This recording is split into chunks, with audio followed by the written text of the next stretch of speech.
Islamic দল বলতে তারা বলছে আমাদের প্রতিপক্ষ দল জামাত ইসলাম, কিন্তু জান্নাতের টিকিট বলতে আমাদের হযরত মুহাম্মদ সাল্লাল্লাহু আলাইহি সাল্লাম নবী বলেছেন, বিদায় হজের ভাষণেও তিনি বলেছেন যে কোনো মানুষ জান্নাতে যাওয়ার জন্য বংশগতভাবে যাবে না, এমনকি নবীর বংশ থেকে কেউ যদি দাবি করে আমি নবীর বংশের লোক, সেও জান্নাতে যেতে পারবে না। জান্নাতে যাওয়ার জন্য তার সুন্দর জীবনযাপন করতে হবে, ইসলামিক জীবনযাপন করতে হবে, নবী রাসূলের তরিকা চলতে হবে এবং আল্লাহ রাসূলের হুকুম আহকাম মেনে চলতে হবে।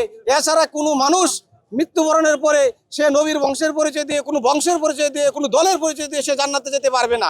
আমরা আশা করি জান্নাতে যাওয়ার জন্য তাকে এইভাবে জীবনযাপন করতে হবে, আল্লাহ তাআলার হুকুম আহকাম এবং নবী রাসূলের সুন্নত তরিকা মতো চললে সে জান্নাতে যাবে। কোনো দলের প্রাধান্য দিয়ে সে জান্নাতে যেতে পারবে না ইনশাআল্লাহ। আমরা দেখতে পাচ্ছি বিএনপিতেও আলেম ওলামা আছে, দানের শীষের পক্ষে আলেম ওলামা দল আছে, জামাত ইসলামী আলেম ওলামা আছে, হেফাজত ইসলামী আলেম ওলামা আছে এবং রিকশাওয়ালার আলেম ওলামা আছে, খেজুর গাছে আলেম ওলামা আছে। শুধু যদি দাড়ি পাল্লায় জান্নাতের টিকিট বিক্রি করে, তো বাহি আলেম ওলামার দলরা কি বিক্রি করতেছে?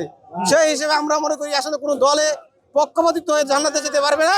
দ্বীনের পক্ষে, ইসলামের পক্ষে যারা থাকবে আর আল্লাহ রাসূলের পথে যারা থাকবে তারাই জান্নাতে যাবে ইনশাআল্লাহ। কি জন্য শুধু বিএনপিকে ভোট দিবে কি মনে করেন? দেশের মানুষ আসলে বিএনপি একটা বড় দল, দানের শীষের পক্ষে বাংলাদেশের হাল ধরার মতো 17 বছর পরে বিএনপিকে বেছে নিয়েছে। কারণ বিএনপির সাথে যে দলটি লড়ছে সেই দলটি তো জামাত ইসলাম, তারা তো তাদের হাল ধরার জন্য বিএনপির সাথে মিশে রয়েছে।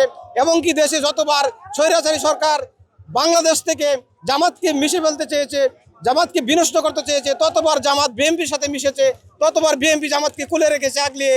এখন সেই দল বাংলাদেশের প্রধান বিরোধী দল হয়ে নির্বাচন করবে, কিন্তু বিএনপির মতো একটা বড় একটি দলকে মানুষ সাপোর্ট দিতেছে। এই জন্যই যে ছোটোখাটো দল তো এই দলের সাথে তুলনা করতে চায় না, কারণ ওরা তো মাত্র কয়েকটি সিট নিয়ে দেশে এই করছে। আর বিএনপি তো 300 আসনে প্রার্থী দেওয়ার মতো হেভিওয়েট প্রার্থী দিয়েছে এবং তিনবার দেশনেত্রী বেগম খালেদা জিয়া দেশ শাসন করেছে, আরও একবার সফল দেশ শাসন করেছেন তারেক জিয়া।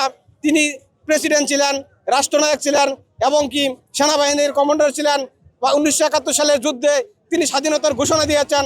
সেই হিসাবে বাংলাদেশের ভাবমূর্তি ধরে রাখার জন্য মুক্তিযোদ্ধার ফ্যামিলি তারেক জিয়া আসছে বাংলাদেশে। ইনশাল্লাহ তারেক জিয়ার হাল ধরার জন্য সমস্ত মানুষ ঢাকামুখী হচ্ছেন এবং ঢাকামুখী হয়ে তারা সবাই আবেগে প্রাণে চাচ্ছে যাতে বাংলাদেশকে দূষণমুক্ত করার জন্য, সুশৃঙ্খলার ব্যবস্থা করার জন্য, বাংলাদেশ থেকে ফ্যাসিবাদ মুক্ত করার জন্য, বাংলাদেশকে জয়ের পথে নেওয়ার জন্য, এই দেশকে শান্তির লক্ষ্যে মানুষ তারেক রহমানের পক্ষ নিচ্ছে এবং দানের শীষের পক্ষ নিচ্ছে এবং সঠিক বিচার করার জন্য। আমাদের নেতা দেশে আসছে 17 বছর পরে। বাংলাদেশে যারা অস্ত্রধারী এখনো আমাদের দেশকে ভাবমূর্তি নষ্ট করছে নির্বাচন ভাঙচুর করার জন্য, আমাদের দেশের সাধারণ জনগণের মানুষের ভোট যেটা কেন্দ্রে দিতে না যা, সেই জন্য গুলি করে বারবার তারা তারেক রহমানকে দেশে আসতে বাধা দিচ্ছে। আসলে আমাদের নেতা তারেক রহমান, তার বাবা এমন একটি নেতা ছিল যাকে চট্টগ্রামে যাওয়ার আগে চিঠি দিয়েছিল এবং বলেছিল আপনি চট্টগ্রাম আসলে আপনাকে বোমা মেরে উড়িয়ে দেওয়া হবে। তবু সেই নেতা জিয়া রহমান দেশের স্বার্থে, বাংলা জনগণের মানুষের স্বার্থে তিনি মৃত্যু জেনেও চট্টগ্রামের মাটিতে গিয়েছেন। আর তারেক রহমান লন্ডন ছাড়ছেন এই জায়গায়। বাংলাদেশে আমি যাওয়ার আগ মুহূর্তে দুইটা লোককে গুলি করে বিদায় দেওয়া হচ্ছে, তার মানে আমাকে ভাষণ দেওয়া হচ্ছে আপনি আসলে আপনাকে গুলি করা হবে।